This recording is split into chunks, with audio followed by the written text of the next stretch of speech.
राजस्थान के भीलवाड़ा जिले के अति संवेदनशील कस्बे जहाजपुर में जल झूलनी एकादशी के अवसर पर पीताम्बर राय महाराज की शोभा यात्रा पर मस्जिद के बाहर हुए पथराव से अफरा तफरी मच गई। धार्मिक जुलूस में शामिल लोगों ने जमकर नारेबाजी की।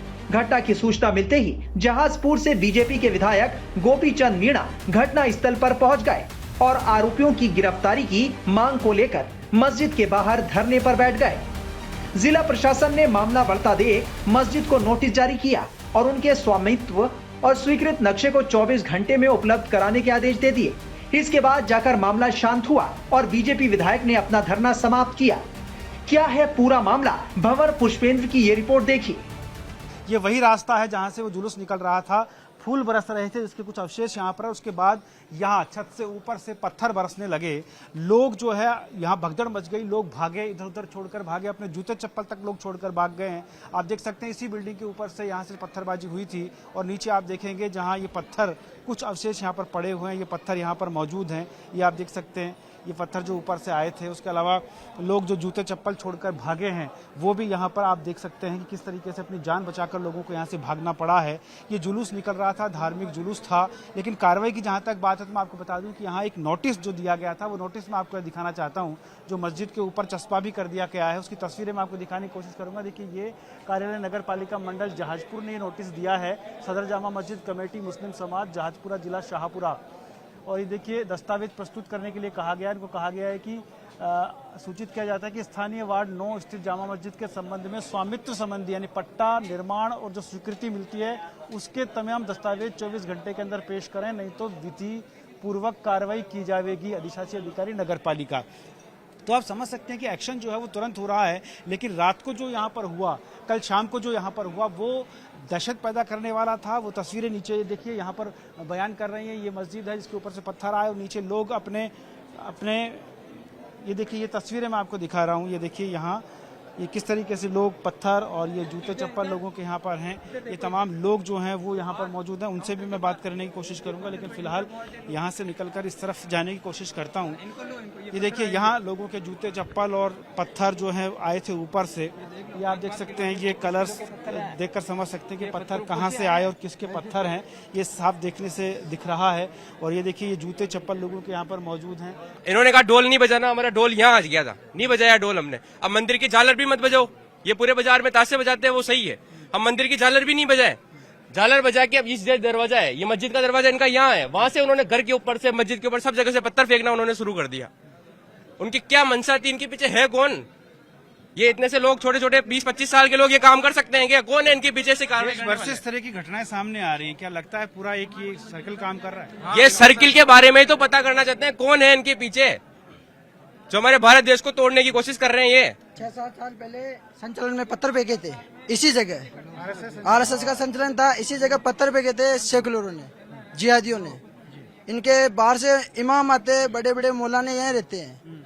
रात की 2-2 बजे तक क्या मस्जिद इधर मीटिंग करते हैं, पहले मीटिंग करते हैं। योजना बनने के बाद ही पत्थर फेंकने आते हैं, ऐसे तो कोई फेंकता नहीं है। प्री प्लानिंग थी पूरी।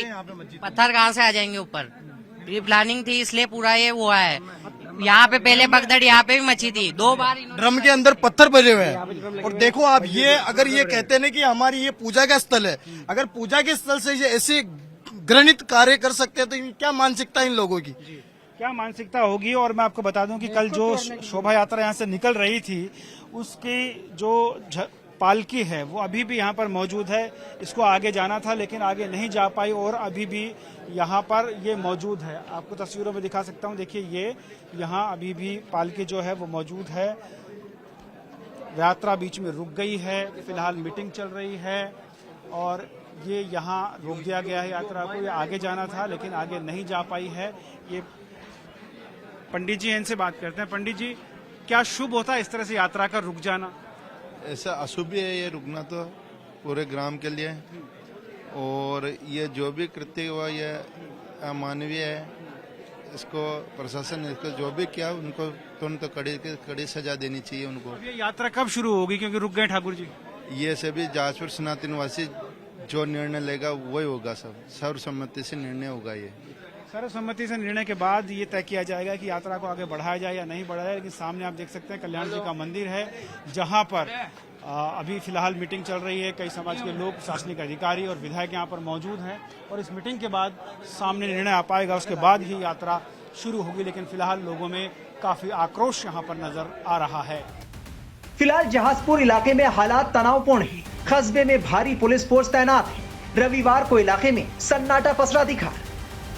इस वक्त मैं जहाजपुर में वहां मौजूद हूं जहां ये पूरा घटनाक्रम हुआ है। तस्वीरें आपको दिखाना चाहता हूं। सामने आप देख पा रहे होंगे पहाड़ के ऊपर एक किला बना हुआ है, वहां से भगवान की यात्रा निकलती है जिसको बेवाण कहा जाता है और वो निकलती हुई इस मार्ग से, यानी इस पहाड़ी के नीचे से होती हुई, और ये मेरे हाथ के इशारे के साथ साथ अगर आप देखेंगे तो यहाँ से होती हुई वो इस तरफ से और यहाँ इस मस्जिद के बिल्कुल बगल से निकलती है। लेकिन उसी दौरान यहाँ इस मस्जिद से जो छत आप देख पा रहे हैं, जो गुंबद है, उसके ठीक बगल से यहाँ से पत्थर आना शुरू हुए और पत्थर इस कदर आए कि लोगों को अपनी जान बचा करके भागना पड़ा। और उसी की बदौलत यह है कि आज पूरा शहर बंद है, चारों तरफ बंद कर दिया गया है। तस्वीरें मैं आपको दिखा रहा हूँ। यहाँ देखिए, ये तस्वीरें देखिए जहाँ मस्जिद के ठीक बाहर बैरिकेड लगाकर पुलिस का जाब्ता मौजूद है और यहाँ धरने पर लोग बैठ गए हैं। ये तस्वीरें हम आपको दिखा रहे हैं, देखिए धरने पर लोग बैठे हुए हैं। ये तस्वीरें देखकर आप समझ सकते हैं कि किस तरीके से लोग बुलडोजर की मांग पर अड़े हुए हैं कि बुलडोजर चले। हालांकि प्रशासन ने भी अल्टीमेटम दे दिया है, 24 घंटे का अल्टीमेटम दिया है जिसमें उनको दस्तावेज प्रस्तुत करने होंगे। मस्जिद पर एक आदेश चस्पा किया गया, नोटिस चस्पा किया गया है जिसमें 24 घंटे में वो तमाम चीज़ें मांगी गई हैं जो इस मस्जिद से रिलेटेड हैं, चाहे इसके स्वामित्व की बात हो, चाहे जगह की बात हो, चाहे निर्माण की स्वीकृति की बात हो, चाहे उसके क्षेत्र, उसके पट्टे, उसकी रजिस्ट्री की बात हो। इन तमाम चीज़ों को लेकर के दस्तावेज मांग लिए गए हैं। लेकिन ये देखिए यहाँ जहाजपुर में एक तरीके से 2 बॉर्डर बन गए हैं। इस तरफ पालकी रखी हुई है भगवान की जो यहाँ आनी थी, इस घर के अंदर आनी थी। आप देखेंगे ये यहाँ के उस गढ़ से रिलेटेड परिवार, राजपूत परिवार है जिनका ये घर है, हवेली है। इस हवेली पर आकर पूजन होना था और इससे फिर आगे यात्रा जानी थी और ये लोग वहां से उसको लेकर आते हैं। लेकिन उसी दौरान पत्थरबाजी हुई और ये पूरा घटनाक्रम सामने आया। फिलहाल लोग इंतजार में है कि प्रशासन क्या कार्रवाई करता है। हालांकि पुलिस की माने तो 9 लोगों को डिटेन कर लिया गया है, लेकिन फिर भी पत्थरबाजी करने वाले कई लोग उसमें फरार बताए जा रहे हैं। तस्दीक की जा रही है। ये जो ड्रोन है, ड्रोन उस समय उड़ भी रहा था। यहाँ पे ये तस्वीरें मैं आपको दिखा रहा हूँ। ये देखिए, ये ड्रोन जो यहाँ पर रखा हुआ ये उड़ रहा था। इसकी क्लिप हालांकि पुलिस ने अपने कब्जे में ले ली है और वो उसकी जांच कर रही है कि कौन कौन लोग इसमें शामिल थे। सीसीटीवी यहाँ मस्जिद में भी लगा हुआ था, लेकिन मस्जिद का सीसीटीवी फिलहाल सार्वजनिक रूप से उपलब्ध नहीं हो पाया है। लेकिन जो भी लोग हैं, जो भी पत्थरबाजी कर रहे थे, वो बचने वाले नहीं हैं क्योंकि वो कैमरे की जद में हैं और बहुत जल्द पुलिस की गिरफ्त में भी होंगे। लोग बुलडोजर की मांग कर रहे हैं, तो इसमें देखना है कि भजनलाल सरकार कितना बड़ा एक्शन ले पाती है। शोभा यात्रा पर हुए पथराव के मामले में 9 लोगों को पुलिस ने गिरफ्तार किया है। मस्जिद को नोटिस जारी हो चुका है। अब देखना होगा कि आगे क्या कुछ कार्रवाई होती है।